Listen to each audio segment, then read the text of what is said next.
conclusion, despite my objections to the way it was advertised, this is an absolutely stunning card. It looks beautiful in so many ways. I love the swap to dual HDMI ports, and it is fast as hell. I might see some personal rig potential here, so stay tuned for that. Today we're highlighting the K7XX limited edition.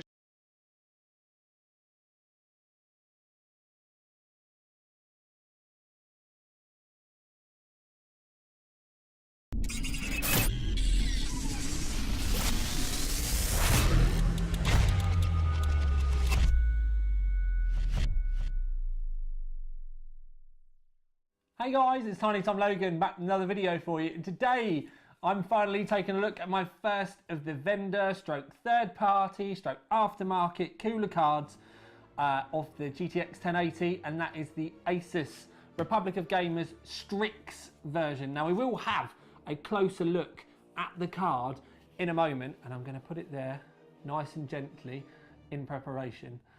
But there was a lot of chitter chatter about prices of the aftermarket vendor cards going to be cheaper than the Founders Edition itself. And really, the GTX 1080s are coming in around what we would have expected to have been GTX 980 Ti sort of prices. You can get some cards cheaper than the Founders Edition. I mean, we're talking the Strix is £619 in the UK. At launch, when the Founders Edition cards first came out, some of the e-tailers out there were putting these. I mean, I saw one of these up for £719. And essentially that was just to try and make you buy the stuff that they had in stock, which was the Founders Edition cards, or sadly to prey on the people that hadn't looked around for prices. But I know this is going to be 619 quid. Now there's going to be a lot of people going, oh, because it's meant to be a 980 replacement, and to be honest with you, that in itself is a whole other video that we could sit here and have a good old chat with a pint about, and that is probably best saved for that. I do have some thoughts about it, and when I get through the pile of cards that I've got to do, I will go into it, I promise. But 619 quid. So that means it's not more expensive than a Founders. It's around the same sort of price as what the Founders Editions were coming out for. As I said, you can get some cheaper than this, but they are very generic plastic, almost 3D looking, 3D printed looking coolers on them. Very basic. They're the type of cards that I would assume that you would be buying just to literally change the cooler on and put a water block on. So this is a premium air-cooled overclocking card. We've got RGBs and stuff on it, which we'll be talking about later. It's completely robot made. We're going into the specs and stuff now. So what we need to do is have a look at the specs themselves. And then what we've got is you can see it's 1080, blah, blah, blah, blah, 8 GB. Right, now the GPU boost clock, this is interesting. It's saying it's 1936. We will go into this in more depth. Through then, down, when you go down through here, the only thing that really I pick out is just the massive resolution, which is 7680 by 4320 as being a top end of that. Move on. We're going to whittle through these as quick as I can. The Asus cards are totally made by robots now, so it's 100% automation. So that means that you remove the chance of humans making a mistake. So it's incredibly stringent quality control, and it's a flux-free production now. When we look at the features of the actual card itself, you can see here that it's talking about Aura RGB lighting on the front, on the back plate, VR-friendly HDMI ports, which basically means you can have a VR headset plugged in and a monitor if you wanted as well. GPU direct contact heat pipes, and they're saying a lot about their patented wing blade fans. It's like, right, okay, we get the point, you've changed the fans a little bit. When we get to the main bulk of the specifications and stuff though, they're saying that it's 30% cooler and 3 times quieter. I'm assuming that's compared to last gen. We've got Asus Fan Connect, which is basically fan headers on the actual card itself, which is amazing, which I'll show you in a bit. And then they're the only people in the industry doing this 100% automated production process. And then the other stuff that we've spoken to you about already.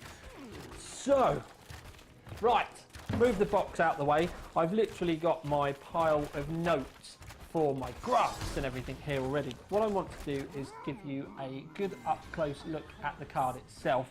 I'm also going to pop the cooler off for you as well, so we can take a look at that.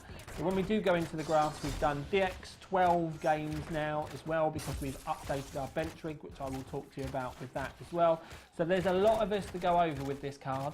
But obviously, when we do stuff like this, we do it incredibly in-depth, and it does take us a month of Sundays to make the video review, but we do that because we assume that if you're ready to drop 619 of your, or almost 620 of your hard-earned beer tokens, that it's worth half an hour of your life to work out whether it's any good or not.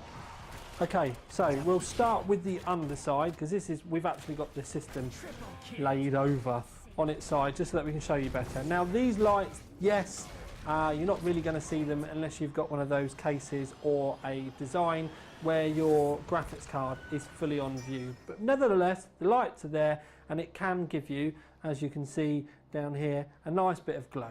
But the Asus software, if you've seen the motherboard one, I'm not going to bore you with it. I'm just going to show you some colours. So, essentially, red, Asus, ROG red, and it is a lovely deep red as well, that you can easily, if you wanted to, flick it round and suddenly you can have a green. Now don't forget, if you've got one of the Asus motherboards with the RGBs built in, you can change the motherboard as well, which would mean that you could be changing this. But anyway, I'm not going to kind of go over old ground. Green, we can go around a little bit more and go for kind of an icy blue. We can go for a much deeper blue should you be into that. If you're that way inclined, you can also go for this kind of like pinky purpley sort of colours as well. You can literally just fiddle with it, you know, as you may do. Yellows.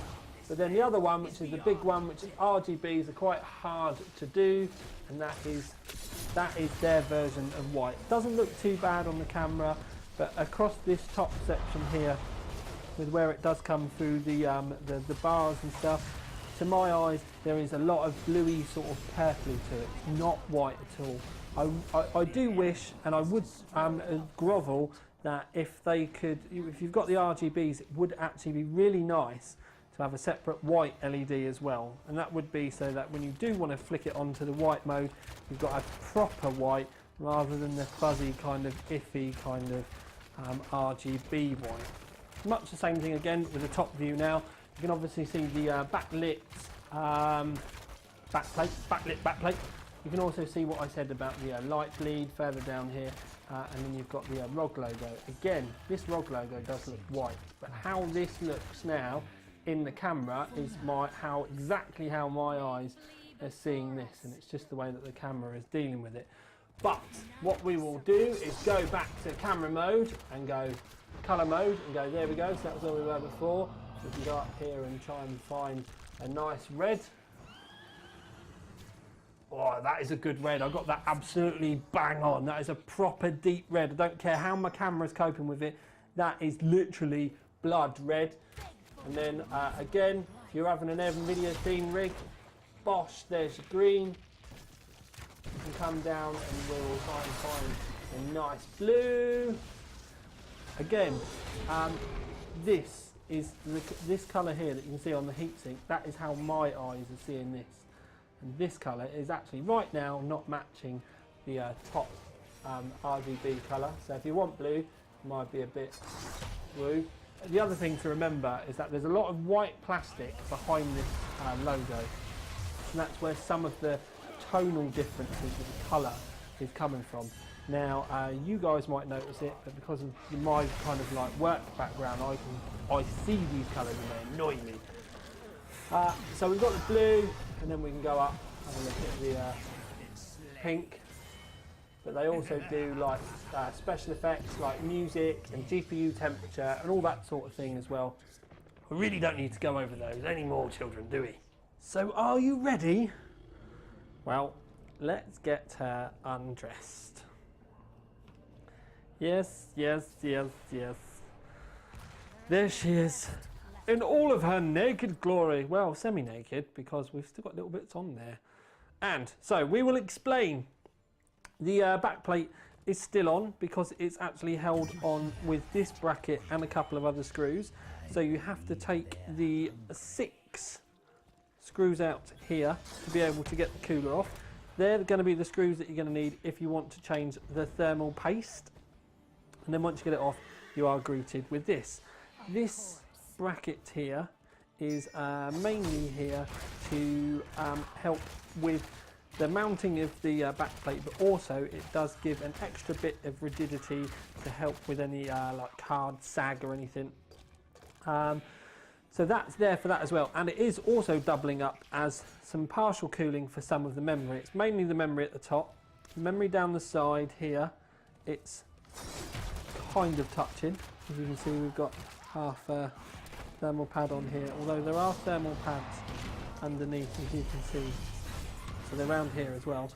These ones here are totally out in the open, but they are actually being touched by the direct contact part of the actual cooler, because the heat pipes here go straight on and actually do touch the core of the card itself. So they're there. It's not particularly shiny, but with these direct contact ones, they never really are. So we have our big beefy heat pipes, direct touch onto that. They do just touch the edge of this memory, and they do completely touch these two as well. My OCD wishes it was one way or the other, but one thing we do need to stress is that with the older cards, it would have been just blowing down onto naked RAM sync. So any kind of contact or cooling is better than it was previously. One thing I can say though is, before we actually go into the specifics about the power delivery, is that we do have direct contact onto the MOSFETs and the chokes. So rather than it being a heatsink that's bolted on and the air wafts over the top of it, this is actually direct touch, goes directly onto the heatsink itself. So we do get cooling from the main body of the cooler to help cool the MOSFETs here. Now when we do talk about the componentry here, I can bring you up this little graph, and then so you can see the SAP capacitor, the SAP choke, and then the SAP Dr. MOS. So the Dr. MOS, the MOSFETs, are there to decrease the temperature and increases power efficiency. The choke takes away buzzing, and then the capacitor are basically 2 times the extended lifespan, so over 90,000 hours longer than traditional capacitors. So when we bring that back, you see we've got the caps here, we've got the chokes, and with the chokes, you know when you can get the buzzing or the squealing with on your cards, especially when you're on a game menu, for example, that's going to be this part. Now, one of the games that we do sits on, I think it's Ashes, it sits on like 4,500 FPS in the menus, and generally with cards, they scream when they're doing that. These, I literally had to stop the fans in the case and get my ear in there to be able to hear them. So if you want to be that finicky like me, you will be able to hear something, but literally in a normal gaming environment, it's inaudible. So you don't have anything to worry about there. On the graph, it did also talk about the POS cap, but that's behind the back here. It's actually right in the middle, and it's just a little special capacitor in the back, which they say maximises overclocking headroom. So, talked about power delivery, talked about all the cooling, all that type of stuff. We can talk about the 2 4-pins at the back. Now, these are 4-pin case fan headers. Yes, you are hearing me correctly. That's absolutely bonkers mental, but it's also pretty awesome, because having these 2 here, if you've got any fans like in some of the NZXT cases where you've got those directional fans at the front, or you've got the old school cases with fans blowing in at the side. I personally don't like those, but anyway, that's just a personal preference. Anyway, so a lot of the time with those, you've either got a separate fan controller, which you need to get in there and adjust depending on how hot your rig's getting, or you ended up plugging them into your motherboard. But the problem with plugging them into your motherboard is then the temperatures are actually CPU controlled. So depending on the load on your CPU, depends on how fast the fans will spin. With these, you can set them in the software so that it's GPU based temps. So when it's sat there doing nothing or really light gaming, they don't necessarily need to be on, they won't be on. This is such a masterstroke, and I love it that I can't believe that we've not seen these before. But B, I think we'll be getting these on everything in the not too distant future. I wouldn't be surprised if every manufacturer comes up for a different name of it and puts it in a different place. But for all those people out there that are going to go, ooh, we must do that. When you must do that, can you please move these down to here, out the way, like they should have been for forever and a day? Please, thank you muchly. Right, so we've spoken about all of that.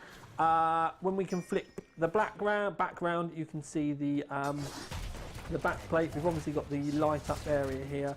These look like they should be like machined areas, but it's actually just printed. Does give it a funky kind of look. I wish that they'd done the Acer Strix bit here in the lighter grey, but I do like the look of it. I know it's going to sound wrong, but it's almost like a technical X Factor logo, and for that I love it and hate it.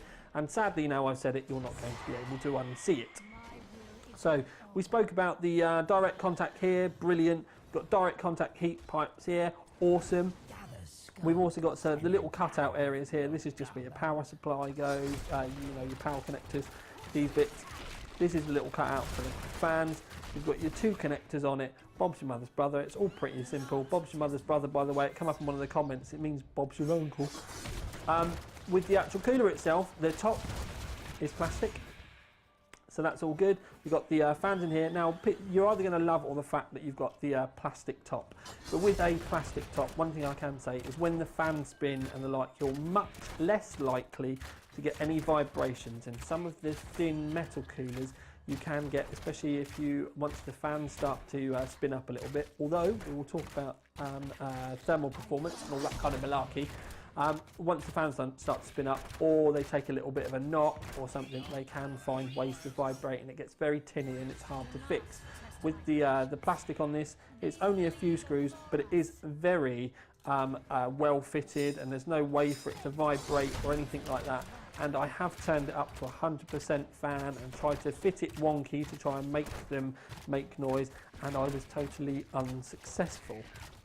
So we do have the Aura RGB sections down here, and on this side it's that's all you're going to get. You do get the section on the side, and you do get kind of a bit of hovery lighty bit, because this is where the actual light modules are up this end as well. But I will show you that all lit up and lovely, but obviously we do end up with some nice RGB on the back as well. Now I will do a dedicated section on the lights and the way it looks and all that type of thing, but I just wanted to spend a little more time with the cooler off and naked so that you can get the gist for things. I can say as well, after a conversation that I had with EK today, that I know EK are going to be producing a water block for this, should you be interested in those as well. And I'm hearing some rumblings that Bits Power have one in the works as well.